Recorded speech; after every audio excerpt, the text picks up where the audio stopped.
Predstavitev intervencij podpora za vzpostavitev gospodarstva mladih kmetov in medgeneracijski prenos znanja iz strateškega načrta skupne kmetijske politike za obdobje 2023-2027 bo izvedla gospa Maša Žamud, podsekretarka na Ministrstvu za kmetijstvo, gozdarstvo in prehrano.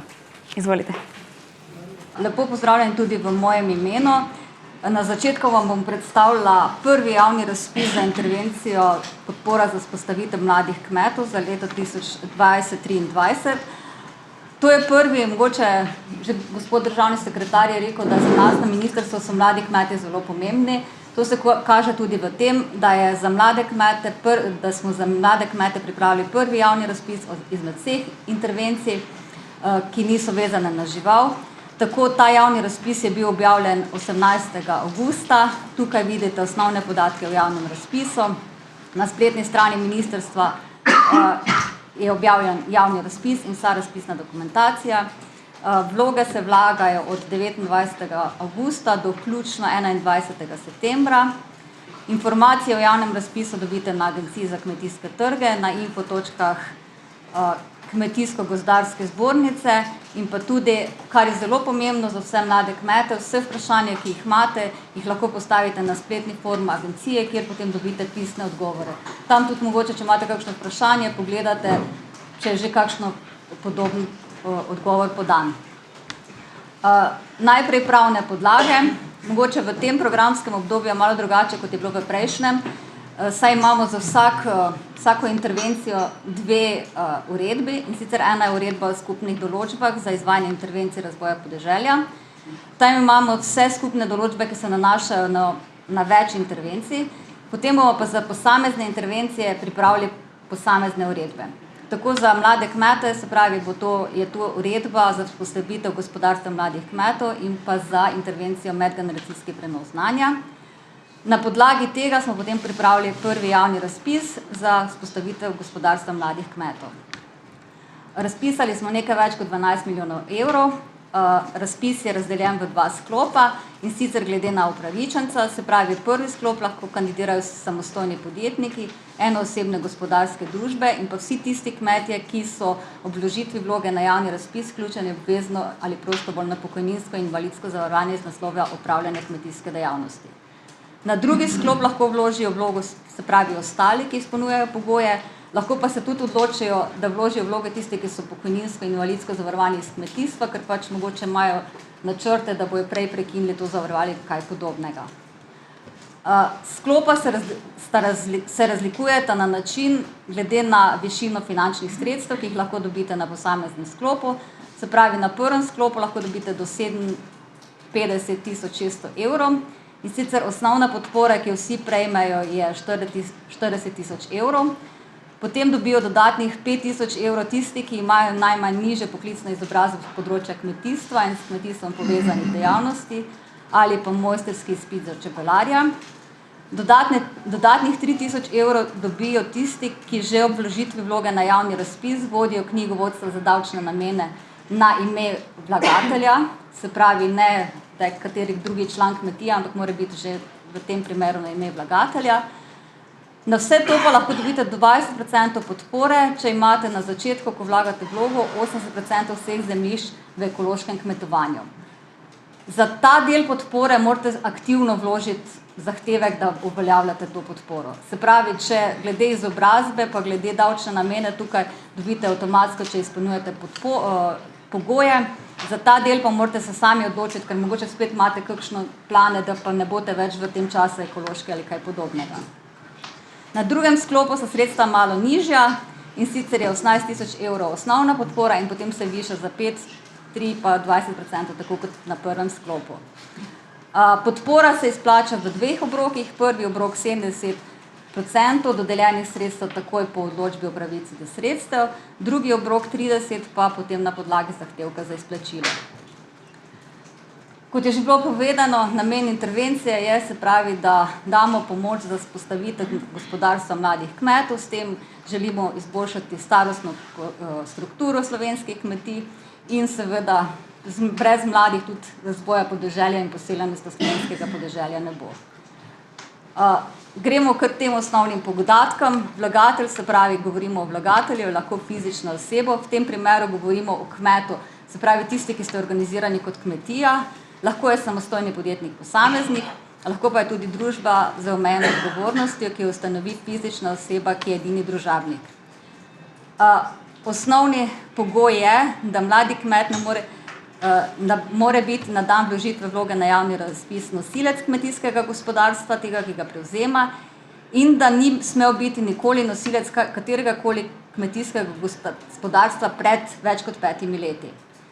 Na dan vložitve vloge mora biti star od 18 in še ne sme biti 21 in še ne sme dopolniti 40 let in pa mora biti lastnik nepremičnin, ki sestavljajo kmetijsko gospodarstvo. Mora imeti tudi izkušnje na področju kmetijstva, se pravi, te izkušnje so lahko, da ima ustrezno poklicno usposobljenost. Za ustrezno poklicno usposobljenost se šteje, da najmanj nižja poklicna izobrazba z področja kmetijstva ali najmanj nižja poklicna izobrazba drugih smeri, pri tem pa mora pridobiti certifikat nacionalne poklicne kvalifikacije. Seznam teh je pa v prilogi 2 uredbe.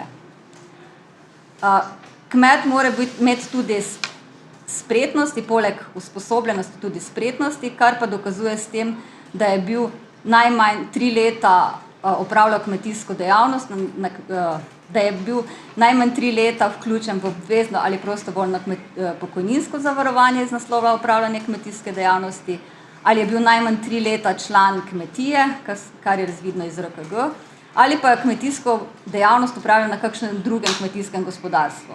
Lahko pač ni nujno na tem prenesene in potem dobi tisti nosilec kmetije, da potrdilo, da je pri njem opravljal to kmetijsko dejavnost. Tukaj imamo nekatere splošne pogoje iz uredbe o skupinskih določbah, kot sem rekla, da imamo 2 uredbi, se pravi, to je ta uredba o skupinskih določbah, kjer so pogoji, kot so bili že zdaj pri vseh podukrepih, kot je, da ne sme biti izključen iz sprejemanja podpore, kar za prvi javni razpis ne bo problem, da ima transakcijski račun, da ni v postopku insolventnosti, da ima poravnane davčne obveznosti v višini 50 evrov, potem v vlogi mora navesti informacije, če je kakšna povezana ali neodvisna družba, to se gre zaradi objave podatkih o prejemkih sredstev, in pa če je fizična oseba ali pravna oseba, ki upravlja dejavnost in vodi knjige za davčne namene, mora tudi dati izjavo, da bo vodil ločeno računovodstvo. Vlagatelj, se pravi, govorimo o tem, da je še enkrat, da je vpisan kot nosilec kmetijskega gospodarstva, to je za kmetije velja, če je samostojni podjetnik posameznik, je vpisan v poslovni register največ 5 let pred vložitvijo vloge in mora opravljati izključno kmetijsko dejavnost. Se pravi, če bi opravljal še poleg predelavo, v tem primeru ni upravičen do podpore. Enako velja za enoosebne gospodarske družbe. Izveden seveda mora biti prenos kmetijskega gospodarstva, zato preneseno kmetijsko gospodarstvo je mogla biti oddana zbirna vloga za leto 2022, je mikro ali malo podjetje in za temu vlagatelju, ki daje vlogo, še ni bila podeljena podpora iz intervencije za mlade kmete, se pravi, zdaj za ta prvi razpis je tako ali tako ni mogla biti, ali pa mu še ni bila podeljena podpora za mlade kmete iz ukrepa 6.1 iz PRP 2014-2020. Tudi za preneseno kmetijsko gospodarstvo, se pravi, enkrat govorimo o vlagatelju, ni smela biti podpora, pa tudi temu kmetijskemu gospodarstvu še ni smelo dobiti podpore. Se pravi, na istem kmetijskem gospodarstvu ne morata dobiti 2 vlagatelja podpore. Izdelan mora biti poslovni načrt, potem je pa ta vstopni pogoj, ki je, da vlagatelj mora dosegati najmanj 12.000 evrov standardnega prihodka in največ 330.000 evrov standardnega prihodka. Zgornja meja se preverja samo preko standardnega prihodka, medtem ko se spodnja meja lahko dokazuje tudi na druge načine, in sicer lahko z čistim prihodkom ali prihodkom od prodaje, s podatki izkazani v obračunu dohodnine od davka iz dejavnosti za leto 2022, se pravi neko kmetijsko gospodarstvo, ki nima standardnega prihodka 12.000 evrov in vodi knjige, lahko tudi samo za dopolnilno dejavnost na kmetiji in ima tak prihodek, potem je upravičeno. Izjemo imamo za vse tiste kmetije, ki ležijo na nadmorski višini nad 700 metrov in imajo več kot 50% zemljišč v uporabi v naklonu nad 35, tukaj je vstopni pogoj 10 000 evrov standardnega prihodka oziroma drugih prihodkov. Prav tako je posebna izjema za čebelarje, se pravi, pri čebelarjih ne gledamo standardnega prihodka, ampak gledamo število čebel in sicer mora imeti najmanj 100 čebeljih družin in največ 240 čebeljih družin. Vlagatelj mora postati lastnik nepremičnin, ki sestavljajo kmetijsko gospodarstvo, lahko z nakupom, lahko z prenosom podjetja med podjetjem ali pa z medgeneracijskim prevzemom kmetijskega gospodarstva. To je največ teh primerov smo tudi imeli v tem obdobju in pričakujemo, da bo tudi v prejšnjem obdobju in pričakujemo, da bo tudi v tem obdobju. Ko govorimo o prenosu kmetijskega gospodarstva, morajo biti izpolnjene določene zahteve. Se pravi, če je vlagatelj imel že nekaj kmetijskih zemljišč pred tem prenosom, za katerega zdaj vlaga vlogo, jih je lahko imel manj kot 50%, se pravi, mora vseeno več kot 50% v zadnjem obdobju prevzeti. V primeru, da je vlagatelj solastnik skupaj z zakoncem ali zunajzakonskim partnerjem, potem mora biti solastnik vseh nepremičnin, ki sestavljajo kmetijsko gospodarstvo, in vlagatelj od datuma vložitve vloge, pa na javni razpis, pa od takrat, ko je prevzel, ne sme zmanjšati obsega teh zemljišč, ki jih je dobil preko prenosa. Se pravi, če je pred 5 leti dobil 10 hektarov, jih tudi mora imeti v lastništvo ob vložitvi vloge 10 hektarjev. Poleg tega pri medgeneracijskem prenosu morajo biti tudi izpolnjene naslednje zahteve, se pravi, medgeneracijski prenos izkazuje z izročilno pogodbo, lahko je darilna pogodba, pogodba o preužitku, pravnomočni sklep o dedovanju ali pa pogodba o dosmrtnem preživljanju. Tukaj povemo, da ta pogodba nastopi šele takrat, ko je tisti, katerega smo dosmrtno preživljali, je v bistvu umrl. Se pravi, ne nastopi prej. Vlagatelj, to sem že prej, se pravi, vlagatelj ne sme postati lastnik teh nepremičnin med sorojenci. Se pravi, brat ali sestra mu ne moreta dati zemljišč, ker pol v tem primeru ni upravičen do podpore. In pa prenosnik, se pravi, ta starejši, mora vse nepremičnine, ki sestavljajo kmetijsko gospodarstvo in so v njegovi lasti ali so lasti zakonca oziroma zunajzakonskega partnerja, prenesti na tega vlagatelja, upravičenca, govorimo pa o nepremičninah v Republiki Sloveniji. Da pa zaščitimo tudi tistega starejšega, ki predaja kmetijsko gospodarstvo, pa imamo nekatere izjeme, se pravi, ta lahko obdrži stanovanjske stavbe, ki so v skladu z stanovanjskim zakonom, lahko obdrži 0,5 hektara kmetijskih zemljišč, solastniške deleže, če jih ima v agrarni skupnosti, objekte, ki so namenjene opravljanje dopolnilne dejavnosti, če ta vlagatelj ni nosilec teh dopolnilnih dejavnosti, se pravi, če bi prenosnik opravlja neko dopolnilno dejavnost, lahko obdrži tudi tole nepremičnino. Ena izmed, sem že prej rekla, da je en pogoj je poslovni načrt, se pravi, vsi vlagatelji morajo ob vložitvi vloge na javni razpis pripraviti poslovni načrt. Tukaj so opisane sestavine poslovnega načrta. Poslovni načrt je v aplikaciji, kjer se opisujejo stanje, recimo opis kmetijskega gospodarstva, se izberejo razvojni cilji. Razvojni cilji so v prilogi 1 uredbe. Potem tudi opiše predviden gospodarski razvoj, kakšen bo njegov prispevek varstva okolja in prilagajanja na podnebne spremembe, predviden terminski načrt izobraževanja, to je za obvezno izobraževanje, pa ekonomska upravičenost naložbenih razvojnih ciljev. Naložbeni razvojni cilji so tisti cilji, ki, ko pogledate prilogo 1 uredbe, imajo na desni strani označeno da. Se pravi, je pa to pomembno predvsem z vidika dohodnine. Če vlagatelj že ob vložitvi vloge ne vodi knjigovodstva za davčni namen, bi se ta podpora šla v davčno osnovo, V primeru, da izbere vse naložbene razvojne cilje, potem pač ne gre v davčno osnovo in od te podpore se ne plačuje akontacija dohodnine. Imamo obvezne razvojne cilje, in sicer 4, se pravi vzpostavitev knjigovodstva na ime vlagatelja, če ob vlogi še nima. Obvezno se mora udeležiti usposabljanje z področja upravljanja kmetijskih gospodarstva in finančne spretnosti. To bojo usposabljanje, ki ga bo pripravilo oziroma ki ga bo sofinanciralo ministrstvo in bo pač je eno izmed obveznih usposabljanj. Pa izbrati mora en razvojni cilj, ki prispeva k doseganju varstva okolja in en, ki prispeva k podnebnim spremembam. To so tiste osnovne obveznosti, se pravi, potem pa govorimo o ostalih razvojnih, ki jih bo opravil, ki si jih pa lahko sam izbere, koliko jih želi. Je pa seveda tukaj pomembno, da vse tiste razvojne cilje, ki bo jih izbral, jih mora tudi izpolniti. Obveznosti, se pravi, eden od razvojnih ciljev mora biti vzpostavljen v 9 mesecih od izdaje odločbe o pravici do sredstev.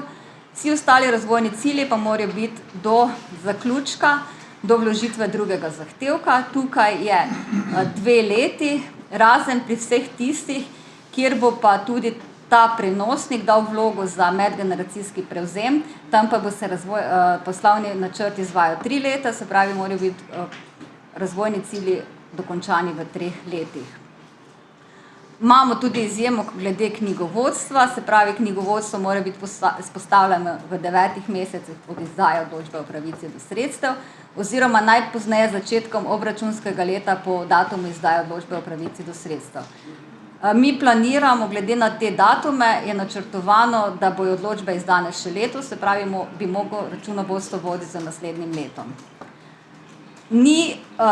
V tem programskem obdobju ni podaljšanja razvojnih ciljev, se pravi 2 oziroma 3 leta, lahko spremenite posamezni razvojni cilj z vlogo na agencijo. Če boste dobili točke v okviru razvojnih ciljev, potem morate razvojni cilj izbrati takšen, ki je enako vrednoten.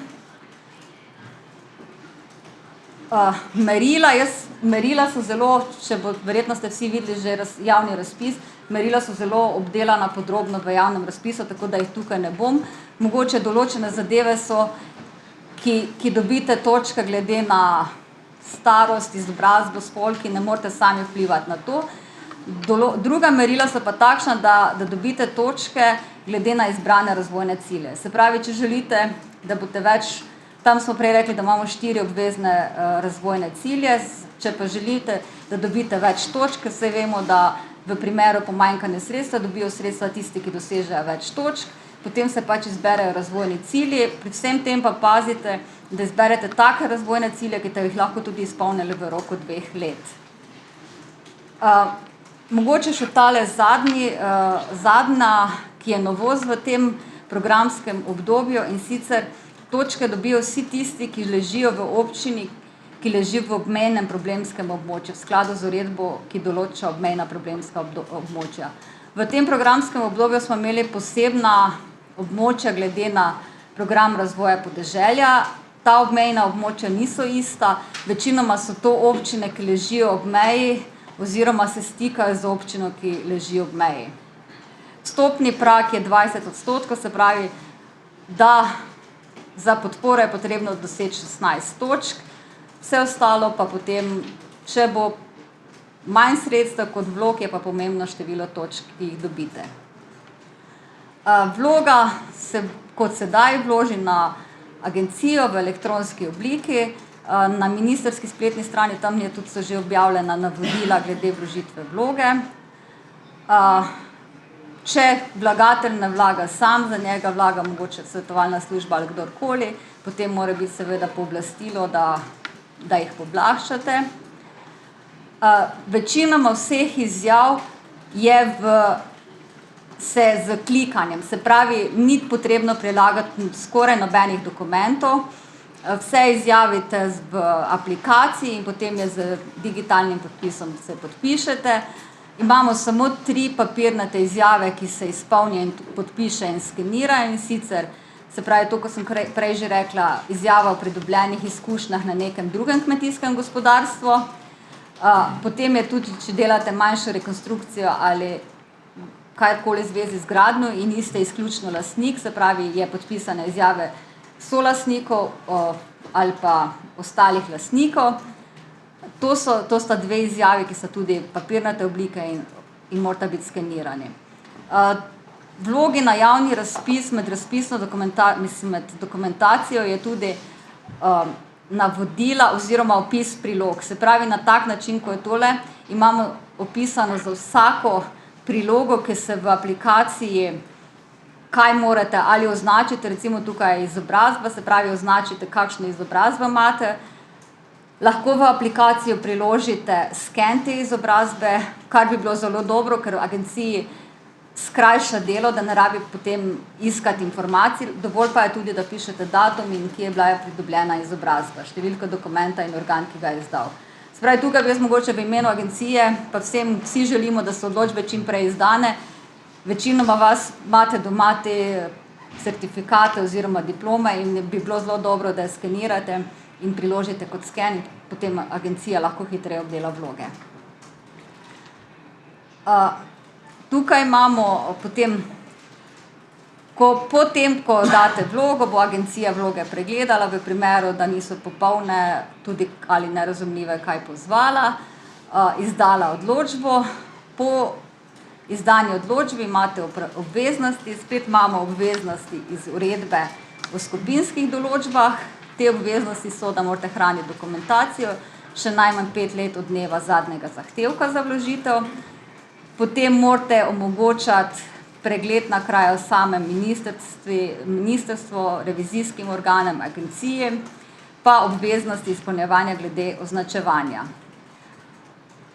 Imamo pa tudi posebne obveznosti upravičenca, ki imamo napisane v tej naši uredbi za mlade kmete. In sicer, kot smo že prej rekli, ena izmed obveznih ciljev je vzpostavitev knjigovodstva. Knjigovodstvo je lahko za davčne namene ali pa FADN. Vsako leto morate do 15. aprila agenciji sporočiti, na kakšen način oziroma to obdelane podatke na agencijo poslati. Upravičenec od izdaje odločbe o pravici do sredstev do vložitve zadnjega zahtevka za izplačilo ne sme zmanjšati obsega zemljišč, ki jih je imel v uporabi ob vlogi, za več kot 10%. Se pravi, če jih imel v vlogi 10 hektarjev, v lasti ali upravljanju, jih lahko zmanjša za 1 hektar. Tukaj seveda, če je bilo zmanjšano zaradi kakšne višje sile ali kaj podobnega, bomo potem na koncu govorili o višji sili. Prav tako ne sme zmanjšati zemljišč, ki jih ima v ekološkem kmetovanju, če je dobil dodatno podporo za ekološko kmetovanje. Zmanjšati števila čebeljih družin, ne sme pasti pod 100 čebeljih družin. Za 10% oziroma, če jih je imel v vstopu 100, jih se pravi, ne sme zmanjšati nič. Za prvi obrok izplačila ne rabite narediti nič, takoj po odločbi o pravici do sredstev dobite izplačilo. Drugi obrok pa se vloži v 2 mesecih po izteku izpolnitve razvojnih ciljev, se pravi 2 meseca po 2-letnem oziroma 3-letnem obdobju. Spet imamo pogoje, ki so v horizontalni uredbi, iste, ko smo prej našteli, se pravi transakcijski račun mora imeti, ne sme biti v postopku prisilnega prenehanja oziroma imeti davčnih obveznosti višjih od 50 evrov. Prej smo govorili, da ob začetku da izjavo, če vodi knjigovodstvo za davčne namene, da bo vodil ločeno računovodstvo za ta namen. Tukaj pa mora potem ob vlogi priložiti izpise, računovodske izpise, kjer se vidi, da je vodil ločeno računovodstvo za to intervencijo. In pa seveda mora do konca izpolnjevati pogoje glede označevanja. To so pa pogoji, ki jih mora upravičenec izpolnjevati 5 let od datuma izdaje odločbe o pravici do sredstev, se pravi 5 let od takrat, ko je dobil odločbo, mora biti vpisan v RKG kot nosilec kmetijskega gospodarstva. Za preneseno kmetijsko gospodarstvo mora še 5 let vlagati zbirno vlogo. Samostojni podjetnik ali pa ena osebna gospodarska družba še mora biti vpisana v sodni register. Pa tisti upravičenci, ki so pokojninsko in invalidsko zavarovani in so dali vlogo na sklop 1, morajo potem biti še tudi pokojninsko in invalidsko zavarovanje iz naslova upravljanja kmetijske dejavnosti. Za vse, seveda, če ne izpolnjujete pogojev, imamo upravne sankcije, del sankcij imamo določene spet v uredbi o izvajanju intervencij teh v skupinskih določbah. Se pravi, če upravičenec ne omogoči pregleda na krajem samem in ne omogoči dostopa do dokumentacije, potem mora vrniti vsa sredstva, ki jih je prejel. Če upravičenec ne hrani dokumentacije, ki so bila podlaga za prejem sredstev in te dokumentacije agencija nima, potem mora spet vrniti vsa sredstva, če pa ima dokumentacijo agencija, pa vrne 10% vseh izplačanih sredstev. Se pravi, dokumentacijo, ki je bila podlaga za vložitev vloge, v tem, čeprav se vam zdi, da je večinoma vse elektronsko, vseeno hranite doma tudi v papirnati obliki in omogočite, če pridejo revizijski organi, da jo pregledajo.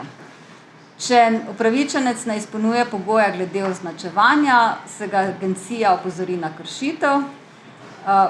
Pri drugi ugotovljeni kršitvi mora v proračun vrniti 10% izplačanih sredstev, pri tretji pa 30% izplačanih sredstev. Potem imamo tudi upravne sankcije, ki v naši uredbi za mlade kmete, se pravi, če upravičenec ne izpolnjuje obveznosti, ki smo jih prej našteli, se pravi, da je zmanjšal zemljišče, čebele ali ima manj ekološkega, če je šel kot ekološki kmet, potem mora vrniti vsa izplačana sredstva in izgubi plačilo do drugega obroka, če se to ugotovi prej. Če ne izpolni obveznosti, se pravi obvezni razvojni cilj je vodenje knjigovodstva, potem tudi mora vrniti vsa sredstva. Če ni na agencijo do 15. aprila predložil teh dokazil, da vodi knjigovodstvo, se ga pozove in mora to priložiti v roku 30 dneh. Če ne predloži, potem pač vrača sredstva. Če je tam so prej rekli tistih 5-letne obveznosti. Če jih teh 5-letnih obveznosti ne izpolnjuje, recimo, če še ena gospodarska družba ali pa SP ni vpisan v poslovni register še 5 let po vložitvi izdaje odločbe, potem za vsako leto trajanja te obveznosti mora v proračun vrniti 9.000 evrov. Se pravi, da če bi ga pozvali enkrat, dvakrat, trikrat, vsakič vrne 9.000, oziroma tisti, ki mora biti pokojninsko in invalidsko zavarovan še 5 let, na isti način, če ne bi bil pokojninsko in invalidsko zavarovan. Pri vseh, tako kot do sedaj, to v primeru nekih višjih sil, kar je trenutno zelo aktualno, se pravi, se višja sila sporoči na agencijo v roku 15 dni od takrat, ko je to mogoče storiti. In tukaj so primeri višje sile. Obrazec obstaja na agencijski spletni strani, v bistvu ni nobene novosti glede na to programsko obdobje. Zdaj bi še samo na hitro predstavila intervencijo, tole medgeneracijski prenos znanja. Za to intervencijo še nismo objavili javnega razpisa. Javni razpis bo predvidoma objavljen naslednji petek. Tukaj je namen podpore predvsem to, da tudi temu, ki prenaša kmetijsko gospodarstvo, omogočimo neko podporo, da mu olajšamo ta prvi prenos, ko ostane v bistvu ni več lastnik, naenkrat prej je bil lastnik, zdaj pa naenkrat nima nič. In pa seveda želimo, da ta starejši, ki ima dosti znanj, ta znanja prenese na mlade. Podobno kot pri prejšnji intervenciji imamo tudi tukaj merila za ocenjevanje. To je v primeru, če bi imeli več vlog, kot bo sredstev. Ta trenutek smo delali na ta način, da bi vsi vlagatelji naj dobili sredstva, ampak bomo videli, kakšen bo interes. Se pravi, tukaj govorimo o vlagatelju, se pravi, to je tisti starejši, ki je prenesel kmetijsko gospodarstvo organizirano kot kmetija. Se pravi, tukaj govorimo samo o fizičnih osebah, o kmetijah, vlagatelj, ki je prenesel kmetijo na mlajšega in ta mlajši je dal vlogo za intervencijo IRP24 in na tej intervenciji tudi pridobil sredstva. Se pravi, intervenciji sta povezane. Ne more nekdo, ki prenese samo kmetijsko gospodarstvo na mlajšega, dobiti te podpore. Se pravi, pogoj je tudi, da je mlajši dobil podporo za intervencijo s vzpostavitev gospodarstva mladih kmetov. Imamo tudi pogoje za vlagatelje, se pravi, ker pač poleg tistih splošnih pogojev, da ima transakcijski račun odprt ne več kot 50 evrov davčnih obveznosti, da ima ta vlagatelj specifična znanja, ki pa jih izkazuje na naslednje načine. In sicer v zadnjih 20 letih je mogel biti najmanj 10 let seštevek 10 let je vpisan kot nosilec kmetijskega gospodarstva v register kmetijskih gospodarstev. Se pravi, gledamo 20 let, ni treba, da je skupaj 10 let, ampak v tem 20-letnem obdobju je mogel biti 10 let vpisan kot nosilec. Mogel je biti tudi v tem 20-letnem obdobju 7 let pokojninsko in invalidsko zavarovanje z naslova opravljanja kmetijske dejavnosti in spet ne gledamo 7 let v enem kosu, ampak v seštevku. In pa vlagatelj je mogel pred prenosom vsaj 5-krat oddati zbirno vlogo kot nosilec kmetijskega gospodarstva. Po tem vlogi na javni razpis se mora priložiti program izvajanja prenosa aktivnosti. V uredbi priloga 3 so naštete, katere so te aktivnosti in katere so podaktivnosti. Iz vsake skupine aktivnosti mora izbrati vsaj eno podaktivnost. Vlagatelj mora ob vlogi na javni razpis imeti stalno bivališče v Republiki Sloveniji. Za to intervencijo mu še niso smela biti dodeljena sredstva. Pa še enkrat, se pravi prevzemnik, kot je mlajšemu mora biti izdana odločba o pravici do sredstev, ki je dokončna iz ukrepa IRP 24. Program aktivnosti, tukaj imamo 5 vrst aktivnosti, 5 skupin aktivnosti in znotraj vsake skupine imamo tudi več podskupin. Vlagatelj in prevzemnik se skupaj odločita, katera aktivnosti ta izvajala, zato ker je tudi eden od pogojev, da ta mlajši prevzemnik podpiše, da se strinja s programom, ki ga je vložil vlagatelj, se pravi ta starejši, in potem tudi mora mlajši ob vsaki vlogi podpisati izjavo, da so vse te aktivnosti bile izvedene. Obveznosti upravičenca, se pravi, je pomembno, da morajo biti aktivnosti izvedene tako, kot je bilo planirano, najmanj 15 ur na mesec in v skupnem obsegu najmanj 324 ur na leto. Vlagatelj, se pravi ta starejši, se mora tudi udeležiti svetovanja, ki ga v času izvajanja tega poslovnega načrta za ta mlajšega izvede javna služba kmetijskega svetovanja. Se pravi, ta mlajši se mora dogovoriti z javno službo kmetijskega svetovanja, da pridejo k njemu svetovati in tukaj mora biti prisoten tudi vlagatelj, ki bo mogla tudi javna služba podpisati izjavo, da je bil prisoten. In pa po vsakem 12-mesečnem zaključku morajo priložiti poročilo o izvedenih aktivnostih. Tukaj podpora traja 3 leta, zato je tudi poslovni načrt mlajšega se izvaja 3 leta, se pravi vsakih 12 mesecev da poročilo.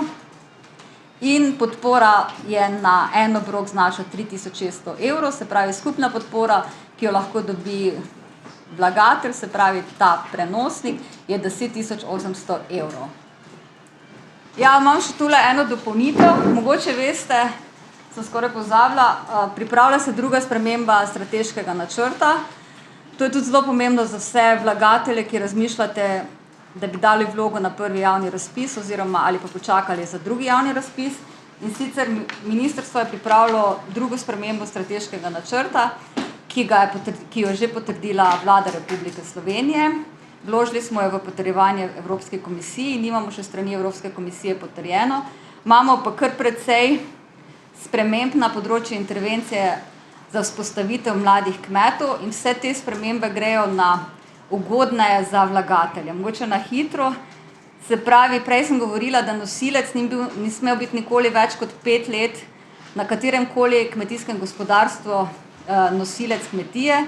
Zdaj to spreminjamo, da je lahko bil pred 5 leti na drugi kmetiji nosilec ali pa je bil nosilec kmetije in ni imel površin. Recimo to pomeni, da je imel samo čebelje in recimo, če je imel pred 7 leti čebelje na katerikoli kmetiji, je še vedno upravičen, v tem primeru zdaj ni. Potem je naslednjo Pogoj je, da tem gorskim, ki imajo že zdaj nižji prag, se pravi, zdaj so imeli 10 000 evrov standardnega ali pa drugih prihodkov, nižamo na 8 000 evrov. Izvajanje poslovnega načrta, ker v tem obdobju ni podaljšan poslovnega načrta, je zdaj bo potem predlagamo, da je za vse 3 leta izvajanje poslovnega načrta. Potem se predlaga, da se prvi obrok zdaj je 70% izplačilo poveča in sicer, da se prvi obrok izplača v 90%. Zdaj imamo pogoj, da če hoče mladi dobiti to višjo podporo, mora biti pokojninsko in invalidsko zavarovan že ob vložitvi vloge. Spremembo pa predlagamo na način, da ima 3 mesece časa po odločbi o pravici do sredstev, da se pokojninsko in invalidsko zavaruje. Tako kot je bilo v tem obdobju, se pravi, dokler ne dobi odločbe o pravici do sredstev, če je bil v službe, ne rabi te službe pustiti, ne rabi biti še kmečko zavarovan. Tudi pri ekološkem kmetijstvu zdaj je bil pogoj, da je 80% vseh površin ima v ekološkem kmetijstvu, spreminjamo na način, da v vložitvi mora imeti 40%, pa do zahtevka za izplačilo mora potem te površine v ekološkem imeti na 80%. Tam smo prej gledali smo rekli, da dobi 3000 evrov, če vodi knjigovodstvo za davčne namene na svoje ime. Tukaj zdaj dodajamo tudi, če vodi knjigovodstvo na svoje ime za FADN, se pravi tudi ta ugodnost. Pa ena ugodnost, ki ni ugodno za vse, in je sicer, zdaj smo imeli, da 5000 dobijo vsi tisti, ki imajo najmanj 3. stopnjo izobrazbe kmetijstva s kmetijstvom povezanih dejavnosti ali mojstrski izpit za čebelarja. Tole zdaj spreminjamo, da to podporo dobijo vsi, ki imajo najmanj 5. stopnjo izobrazbe, katerokoli izobrazbo. Pa na intervencijo smo še dodali dodatne 3 milijone evrov. Res, da so to predlogi, ki so neformalno usklajeni s komisijo in mi upamo, da bodo tudi potrjeni do novega leta, se pravi, da bi za naslednji javni razpis veljali te pogoji. Hvala.